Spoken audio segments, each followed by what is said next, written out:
Hello po mga kabarya, welcome dito sa channel natin Old Coins PH 1611.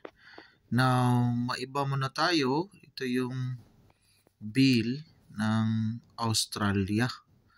Kasi nakakuha kasi tayo, nandito kasi tayo ngayon sa Australia. So, ito yung kanilang $5 na bill ng Australia. So, standard banknote po ito.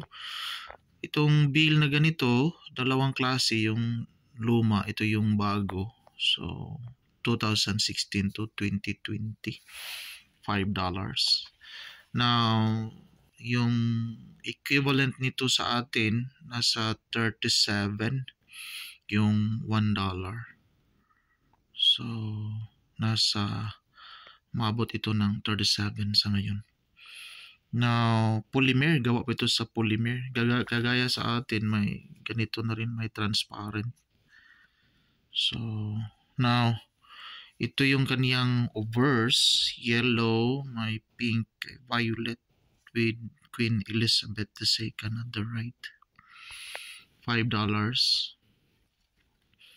Tapos, ito yung nakasulat dito.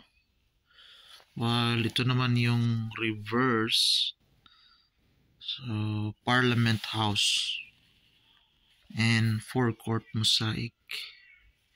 Ito sa malapit sa $5.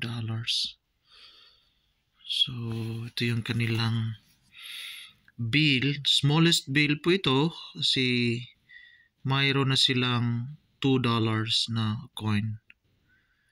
May 10, may 50, 20 yata o may yung pinakamataas na banknote nila is 100 Australian dollars. Mababa sila kumpara sa US dollar kasi nasa 55 tayo. Pero sa kanila nasa 37 sa ngayon. Ito yung kanilang pera.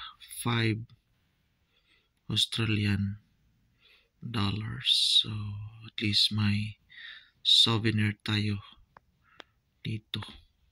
Yan lang, maraming salamat and enjoy po and God bless us all.